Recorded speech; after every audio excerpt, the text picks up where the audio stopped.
Between 5000 and 3000 BCE, Europe literally broke. In 2015, genetic studies published in Science and Genome Research showed that up to 90% of male bloodlines vanished during this period. This caused whole villages to collapse and their houses to be left to rot.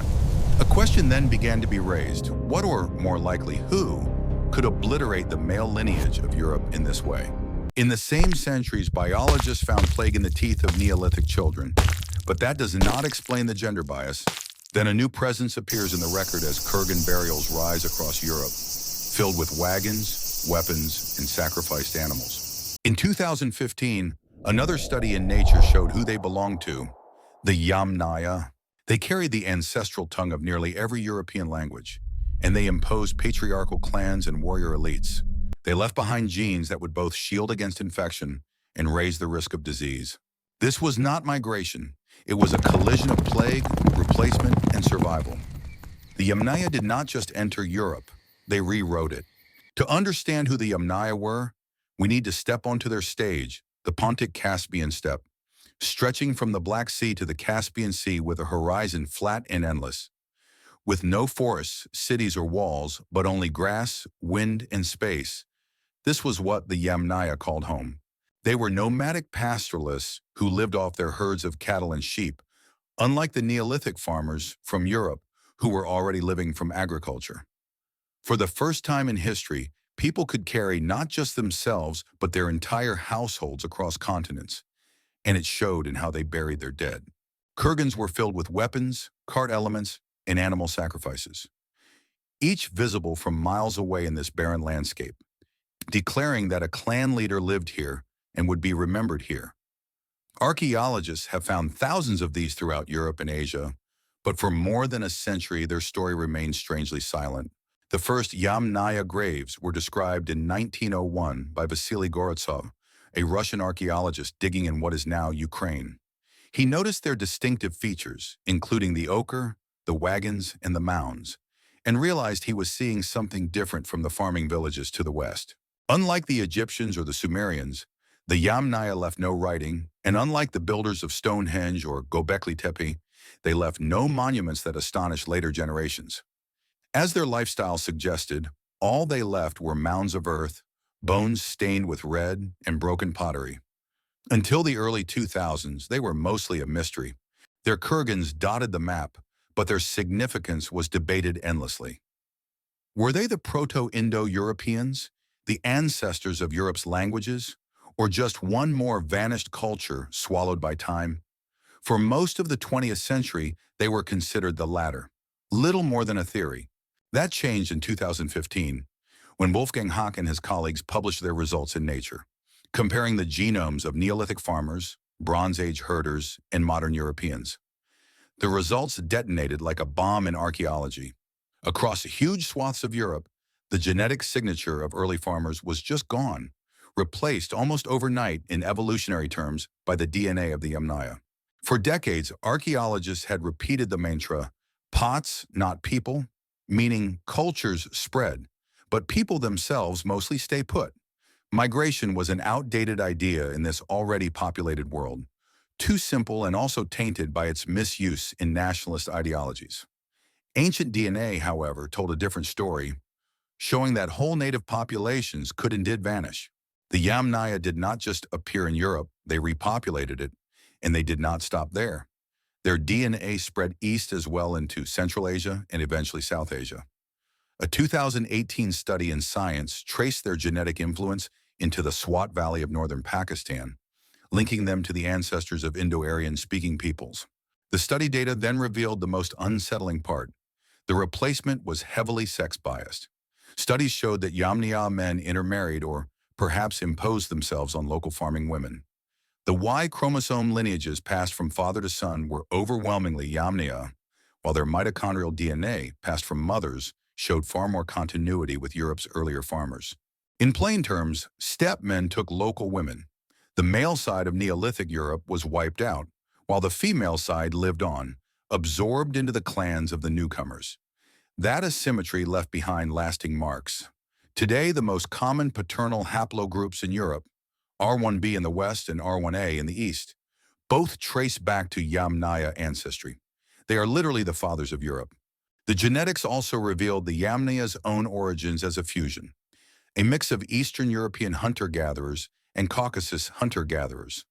Somewhere on the open grasslands north of the Black Sea, these two populations met and merged, creating a new genetic profile that would sweep continents. Cultures like the corded Ware culture in Northern Europe and the Beaker culture in the West, once thought to be mostly local developments, turned out to be filled with steppe ancestry. The old model collapsed. The people mattered, and their real name was Yamnaya. For centuries, linguists puzzled over why so many languages across Europe and Asia seem related. From English to Greek, Sanskrit to Russian, and Persian to Irish, they all share deep structural similarities and ancient roots. By the 18th century, scholars like Sir William Jones noticed that Sanskrit, Latin, and Greek were too similar to be a coincidence and must have come from a common ancestor. Their reconstructed vocabulary gives us a glimpse into their world, with words for wheel, axle, horse, cow, wagon, and yoke, reflecting the life of a nomadic people. But they also had other, more abstract words concerning kinship, hierarchy, king, chieftain, guest, and oath, all traced back to Proto-Indo-European roots. These suggest a world where loyalty, obligation, and reputation mattered as much as food and shelter. Religion also reveals connections. Many Indo-European cultures worshipped a sky father. Zeus in Greece, Jupiter in Rome, and Daios Pitta in the Vedas all echo a Proto-Indo-European figure, Daios Feeder, literally sky father. It was a concept carried across thousands of miles, reshaped but never erased. No other prehistoric migration has left such a vast linguistic shadow. But language is not just words, it is a worldview. And Proto-Indo-European seems to match what we know of Yamnaya society, a world where hierarchy, inheritance, and a warrior elite were naturalized in both grammar and myth. Egalitarian farming villages were transformed into stratified communities, where chiefs became kings, hospitality became law, and oaths became sacred. Built for the steppe, the Yamnaya had a secret weapon, or rather several, in their bodies, lifestyle, and the cultures that bound them together. First were their diets. Most Neolithic Europeans were farmers who lived in longhouses tethered to plots of barley and wheat, relying on a poor diet of porridge and bread. The Yamnaya lived differently. Cattle and sheep provided a diet rich in meat and dairy, far higher in protein. When archaeologists first measured Yamnaya skeletons, they were noticeably taller than the Neolithic farmers they replaced, with an average male height around 175 to 180 centimeters, which is about 10 centimeters taller than the farmers and taller than most Europeans until the 20th century. They also carried genetic adaptations shaped by their pastoralist life.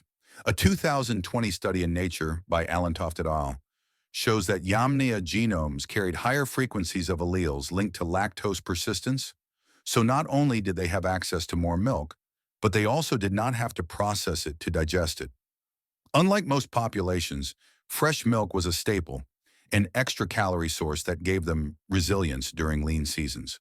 But the Yamnaya's genetics carry burdens as well, as some genes that help them fight infections in close-knit herding societies also increase susceptibility to autoimmune disorders. A 2024 Nature study traced risk variants for multiple sclerosis back to steppe populations. In other words, the same immune systems that once gave them survival advantages left an echo of vulnerability in modern Europeans. Combined with the male-driven social bottlenecks documented in their Y chromosomes, which rewarded dominance and risk-taking, the Yamnaya carried a very distinctive psychological toolkit: resilient under stress, systemizing in thought, loyal to hierarchy, and capable of transmitting an enduring linguistic and cultural order. As the culture prized risk-taking, it would naturally elevate warriors as the embodiment of these traits. Then there were the horses. Horse domestication was not invented by them, but they integrated horses into their world in ways no one had before. Evidence from bit wear on horse teeth and residues of mare's milk suggests that by the late 4th millennium BCE, they were riding and milking horses, even if not yet as cavalry. Horses gave them speed, scouting ability, and herding efficiency. There may have been another darker ally at their side: plague. Throughout Bronze Age Europe, DNA analysis showed Yersinia pestis was wreaking havoc on the continent. Less contagious but very deadly, it spread silently along the trade routes of late Neolithic Europe, preying on dense farming villages. The Yamnaya, living in small scattered groups, may have been less exposed. The Yamnaya did not just turn Europe upside down, their migrations also spilled east across the vast grasslands of Central Asia and into the Indian subcontinent, where their legacy became one of the most bitterly debated topics in history, the question of the Aryans. Language was the first hint. In the 19th century, colonial scholars noticed striking similarities between Sanskrit, Greek, and Latin. This became the Aryan invasion theory, which proposed that warriors from the north stormed into India, destroyed the Indus Valley civilization, and imposed their language and religion. For European empires, it was a convenient story, suggesting that civilization itself had to come from the outside. By the 20th century, Indian scholars began to push back, arguing that Sanskrit and the Vedas were indigenous, born on Indian soil. Ancient DNA has now forced a reckoning. In 2018, a major study published in Science analyzed genomes from the Swat Valley in northern Pakistan. They found a significant proportion of ancestry in these populations came from the steppe, closely related to the Yamnaya and their descendants. Once again, this ancestry was especially strong in the male line, carried by the Y chromosome haplogroup R1A. The cultural echoes are just as clear. Sanskrit, the language of the Vedas, is Indo-European, and its structure and vocabulary mirror Greek, Latin, and Old Norse. Words like Pitha for father, Mata for mother, and Deva for God are nearly identical to their European cousins. The material record also fits, as horses, absent from the Indus Valley civilization, appear with the Indo-Aryans. The chariot, so central to Vedic ritual and warfare, was a steppe innovation. Taken together, the evidence points not to a single catastrophic invasion, but to waves of migration and mixing. Farmers of the Indus Valley, steppe herders, and indigenous foragers all contributed to South Asia's genetic and cultural mosaic.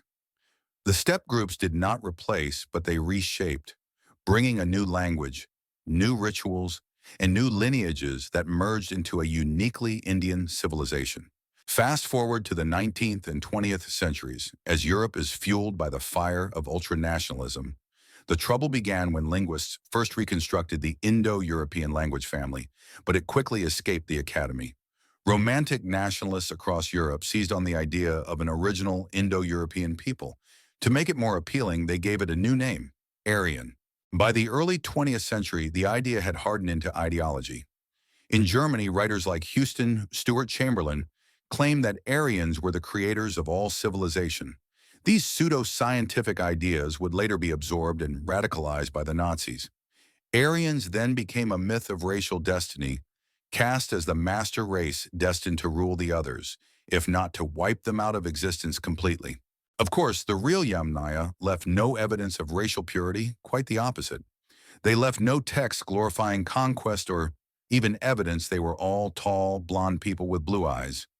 But the damage was done. The Nazi appropriation of Indo-European studies left the entire field radioactive. After 1945, archaeologists recoiled. The term Aryan became emotionally charged, making the entire subject dangerous. It took a technological revolution in ancient DNA to bring them back into the public field. In 2015, when Hawk and his colleagues demonstrated massive population replacement in Europe, it was a shock to decades of orthodoxy. Migration was back, not as ideology, but as a genetic fact. Still, the misuse has not stopped. In India, the Aryan debate remains deeply political, and the very idea of an ancestral ghost tribe carries a dangerous allure. This is the paradox of the Yamnaya.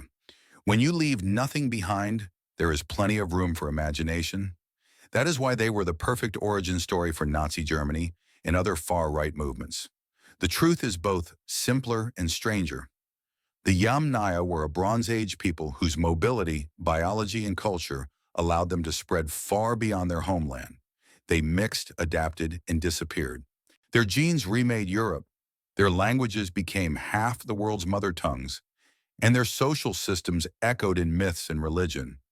Their influence extends to our modern societies, not just distant ones. The warrior class became feudal kings and lords, the nobles throughout all of Europe until the 18th century when democracy spread. They shifted into an upper class of merchants, politicians, or other types of first-class citizens. Between 5000 and 3000 BCE, Europe broke as bloodlines ended, villages fell silent, and plague tore through the fields. Out of the steppe, like ghosts, came the Yamnaya, and nothing was the same again. They spread through 2 continents over thousands of kilometers thanks to horses and wagons, and their descendant languages are spoken by billions. They are a stark reminder that no matter the level of dominance you have over your environment, nobody ever beats time. Because as Keynes said, in the long run, we're all dead. But despite that, if you listen very closely, you might just hear the loud, feared cries coming from the steppes. I hope this video helped you to reframe the Yamnaya. Restless, ruthless, and carved from the steppes. If their story triggered your curiosity, consider liking the video and subscribing to the channel. Your engagement is what keeps this channel alive.